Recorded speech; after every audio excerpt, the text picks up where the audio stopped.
kutegeeza nti ebigambo byenjogedde mu vidiyo eyo si bya imbu nti gundi yaŋŋamba Zubeda yanjogeddeko bw'ati ne bw'ati nedda. Wabyogera enze mwennyini wendi. Abamanyi Spark TV weri, abamanyi Serena Hotel weri, geti gy'oyingiriramu si gy'ofulumiramu. Naye bw'ofuluma mweno geti waliwo awo ekkubo, bw'osala ekkubo ekyemmanga waliwo theatre. Mu theatre omwo munda mulimu engeri y'ebbaala. Awe nasanga Zubeda ng'atudde ne producer. Producer gweyogerako Zubeda bamuyita Alex. Alex ebiseera bye yali aproducinga show ku Spark TV. Omukyala gwe najja naye nina mukwano gwange akola mu Spark. Bambi ye yamperekera namugamba ngenda laba producer naye abantu bano mbatya nangamba kankuwerekere. Yantwala bulungi nnyo n'antuuse ewa producer. Zubeda we nakusanga. Ebigambo ebyo byenjogedde si bya imbu. Wabi omanyi musamwa nnyo. Ogenda n'oyogera ebigambo ku muntu n'obyerabira ate n'odda wano n'okola ki n'oteeka amannyo ku ngulu. Musamwa nnyo mmwe baana mmwe temumanyi swaga eri mu kunoonya mulimu ku TV. Olaba ne bakasuku abaliyo bakaaba. Olwo ate ffe mmwe temumanyi muntu struggle gy'aba ayiseemu okwejja wansi n'otuuka ekiseera nga munda mu Spark mulimu abantu abakumanyi.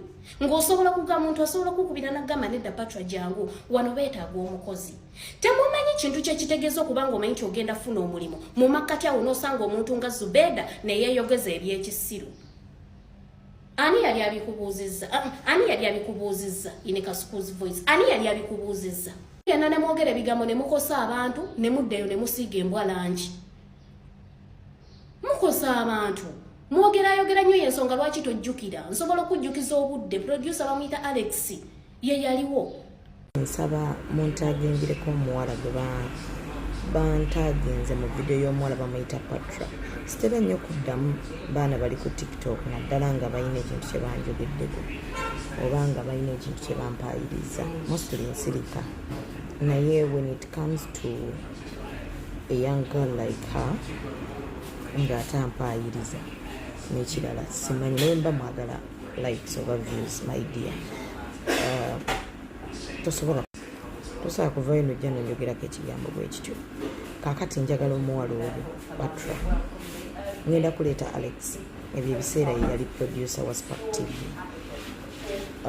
Bwe mbanga nakulemesa omulimu ngenda kuwa ssente otandike business n'okufunira omulimu omupya ogwali gusinga ne wati ssente ze wali ogenda kufuna ku Spark.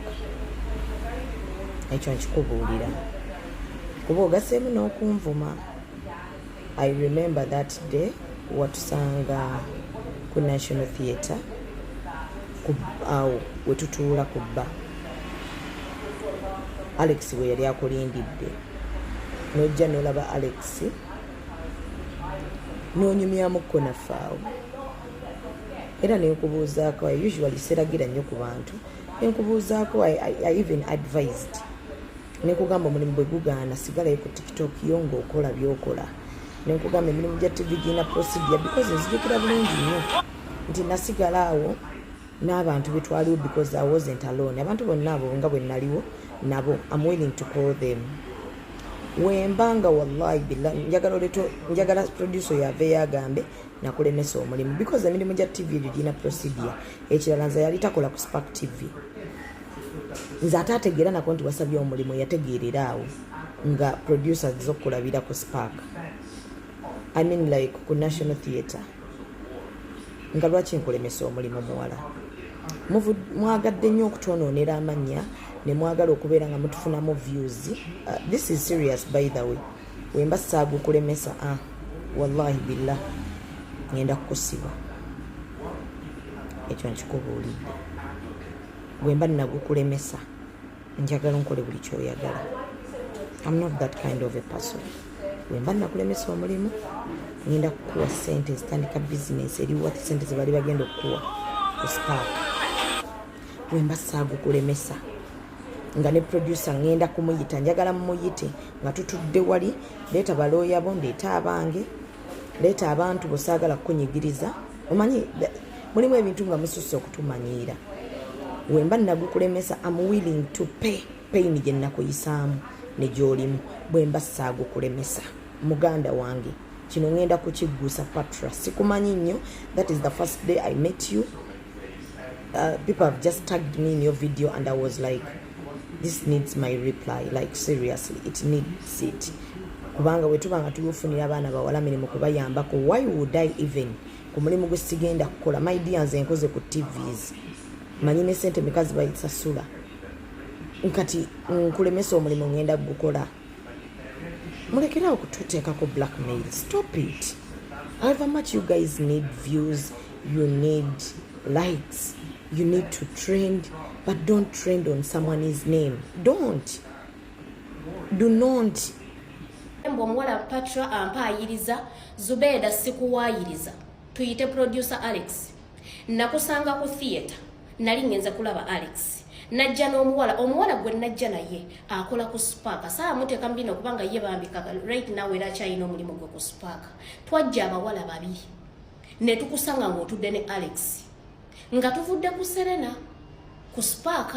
Nimbaki siwo wali otudde abamanyi Spark mugimanyi bw'oba ogifulumye n'osala ekkubo bw'okkirira wemmanga waliwo theater. Nimbaki mu bantu bonna abakuwayiriza Zubeda si ggwe. Nze siri kika kya muntu ayinza okujja n'ekwogerako ggwe Zubeda nga tolina kye wankoze. Mmwe mukucunya abaana b'abandi wano olw'okuba tebalina numbers, tebalina platform nga tebasobola kwogera. Nze nina following, nina numbers, nsobola kwogera abaana ne bampulira. Ekyali kikwogezebwa ebityo kubanga wali oyagala nawe wayina muwala wo by then ng'oyagala bamuwa omulimu ku Spark. So muwala we era wayitawo ebbanga ttono n'avaayo n'akola video ng'avuma ssanyuka. Omulimu ate nga ne wamala okunjogerera ne muwala wo omulimu ne batagumuwa. Kati ki kye nnimba? Ogenda musamwasamwa n'oyogera ebigambo ne bikosa omuntu gwe n'obyerabira. Ate nga gw'obigambye tasobola byerabira. Oyogera bubi. Sikimenyawo ate toyina gw'otiisatiisa gw'oyinza kusiba. Muwala wo naye yali ekyasaba mulimu. Ate gw'ogambe bw'okolera nze business. Muwala wo akola mulimu ki? Akola mulimu ki? Amuyisaamu kubanze nalemererwa ofuna omulimu ku Spark lwagumwagu. Zubeda sigeza ne nkulaba ng'osinika amanyo. Buli kasuku bw'aba ayogera ku nsonga ze ku bulumi bwe sirika. Sebo olukazi lwagenda ne lugamba producer akakawala nkamanyi kandikoze kakola bulungi naye maama lwakuba kampi nnyo. Ani yali abikubuuziza? Ani yali abikubuuziza? Omanyi mweyogeza nnyo. Bano abantu bagenda n'abatulaba wano ku TikTok ng'otrendinga ne akusanga mu real life ng'akumanyi. Ng'oyina numbers, ng'ozitowa. Naye ate n'amala ne yayogeza ebintu eby'ekisiru. Ani yali abikubuuziza? Kyokka nno Zubeda gwe mulaba akoma wano. Akoma wano. N'essabo lwagamba producer bw'oti ate mulowooza omulimu baagumpa. Tebaagumpa.